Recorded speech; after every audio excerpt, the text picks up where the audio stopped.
नमस्कार दोस्तों, जय जोहार। मैं कौशल तिवारी और बिहनिया संझा में आपका स्वागत है।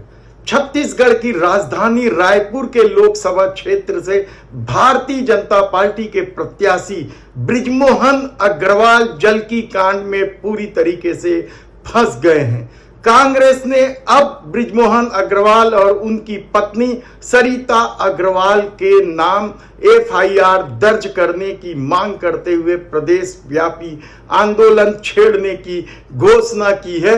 दरअसल जलकी कांड काफी पुराना मामला है। यह उस समय का मामला है जब बृजमोहन अग्रवाल डॉक्टर रमन सिंह की सरकार में जल संसाधन मंत्री हुआ करते थे और उन्होंने महासमुंद जिले के झलकी में एक फार्म हाउस बनाया था श्याम वाटिका के नाम से।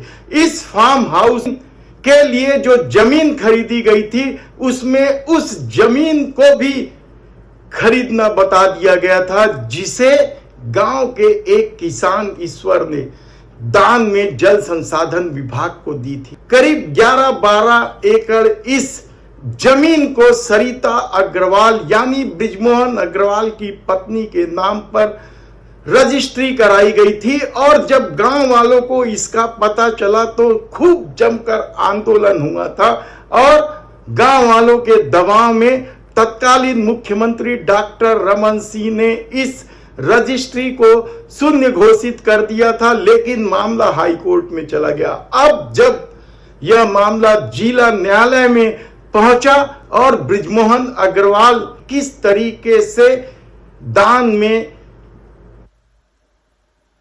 बृजमोहन अग्रवाल और उनकी धर्मपत्नी सरिता अग्रवाल ने जल संसाधन विभाग को मिली दान की जमीन को भी घोटाला करने से नहीं छोड़ा।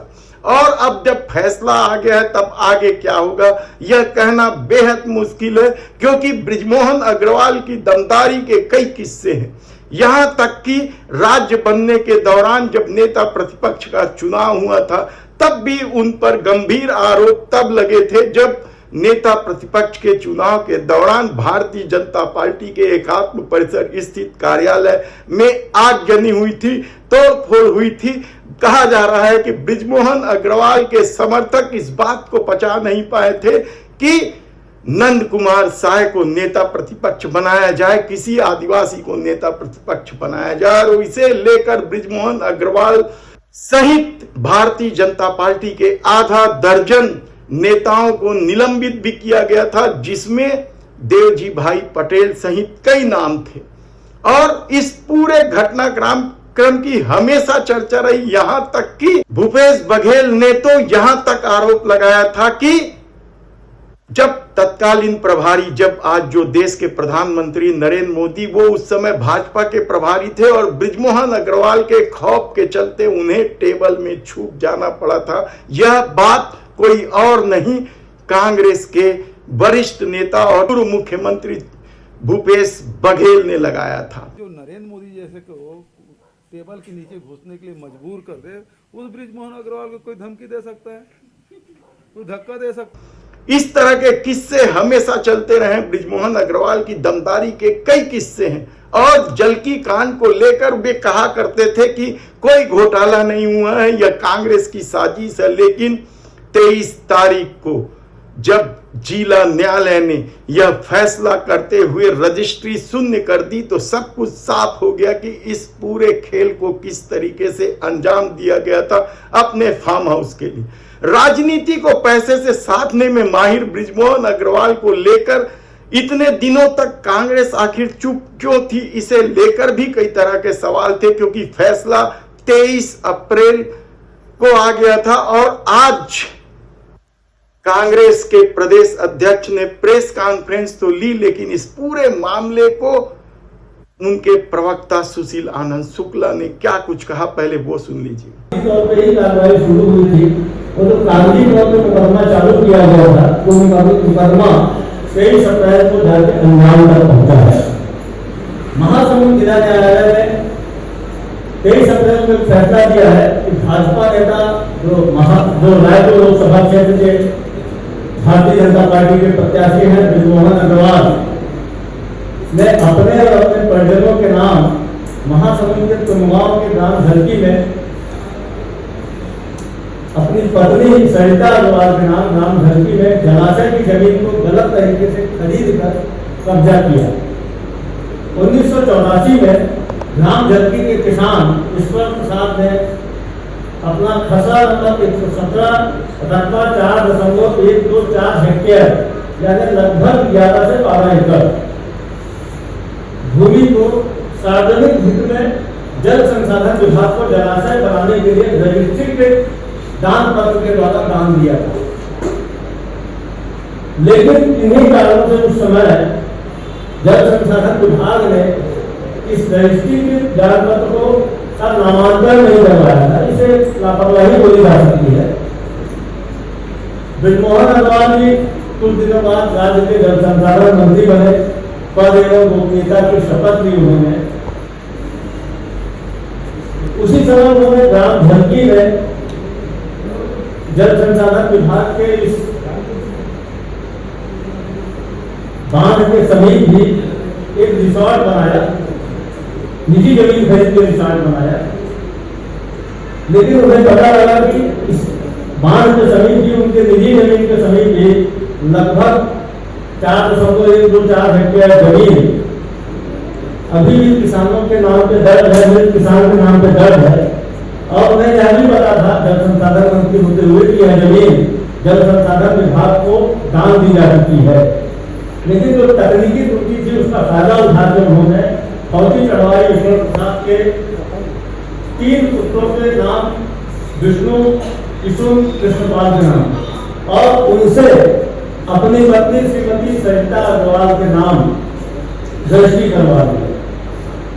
जबकि दान पत्र देने के बाद रजिस्ट्री के दान पत्र देने के बाद कानूनन यह तीनों व्यक्ति उस जमीन के मालिक नहीं थे। इस बात की जानकारी माननीय मंत्री जी को न हो यह संभव नहीं था। जल संसाधन विभाग के मंत्री थे और जल संसाधन विभाग के मंत्री होने के कारण ही उनको इस बात की जानकारी हुई।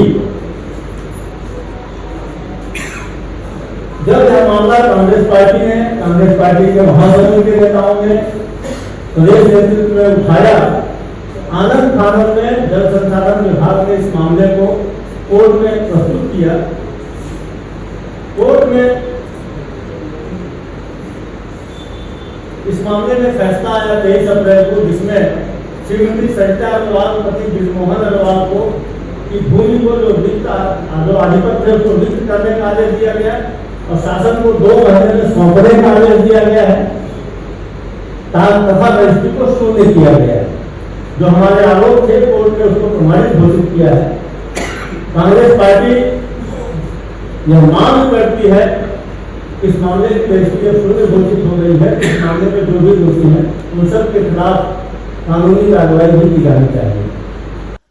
बृजमोहन अग्रवाल को लेकर विवाद नया नहीं है। इससे पहले विधानसभा चुनाव के दौरान तो पूर्व मुख्यमंत्री भूपेश बघेल ने यहां तक कह दिया था कि गुंडा शब्द भी बृजमोहन के सामने छोटा पड़ जाता है। ऐसे कई उदाहरण हैं उनके दमदारी के, और सबसे बड़ा खेल तो वे कांग्रेसियों को साथ लेकर चलते हैं। और अब जब यह स्पष्ट हो गया है कि दान की जमीन को बृजमोहन अग्रवाल की धर्मपत्नी सरिता अग्रवाल के नाम कर दी गई थी, रजिस्ट्री कर दी गई थी, वह बात अब सही साबित हुई। हालांकि अभी हमने जब बृजमोहन अग्रवाल से संपर्क करने की कोशिश की तो वे उपलब्ध नहीं हुए, क्योंकि वे चुनावी दौरा कार्यक्रम में व्यस्त हैं। ऐसी परिस्थिति में क्या आगे यह मामला और तूल पकड़ेगा? क्या प्रदेश सरकार 23 तारीख को न्यायालय के फैसले के बाद किस चीज का इंतजार कर रही है? साधारण आदमी होता तो अभी तक प्रदेश सरकार उनके खिलाफ FIR दर्ज कर दिया जाता, क्योंकि यह सीधा सीधा घोटाले से जुड़ा मामला है। और यह जानते बूझते इसलिए कहा जा रहा है क्योंकि जल संसाधन मंत्री कोई और नहीं, उस समय बृजमोहन अग्रवाल ही थे। और इस मामले को लेकर लंबे अरसे से महासमुंद के लोग आंदोलन कर रहे थे और कहा जा रहा है कि महासमुंद में इस मामले को लेकर मिठाइयां तक बांटी गई, फटाके तक फोड़े गए, यानी बांध की जमीन को कब्जा करने के इस खेल का आज पर्दाफाश हो गया है। ऐसे में भारतीय जनता पार्टी अब क्या करेगी, क्योंकि 7 तारीख को रायपुर लोकसभा का मतदान है, लेकिन भारतीय जनता पार्टी के लिए घोटाले घपले क्या नए नहीं है, क्योंकि इलेक्ट्रॉल बॉन्ड के घपले घोटाले को तो वैसे ही कह दिया गया है कि यह दुनिया का सबसे बड़ा घोटाला है। तब देखना है कि बृजमोहन अग्रवाल अब इस मामले में क्या करते हैं। क्या वो जिला न्यायालय के इस फैसले के न्यायालय में जाएंगे? प्रदेश सरकार क्या करती है? क्या बृजमोहन अग्रवाल के खिलाफ FIR दर्ज करेगी? देखना होगा। धन्यवाद।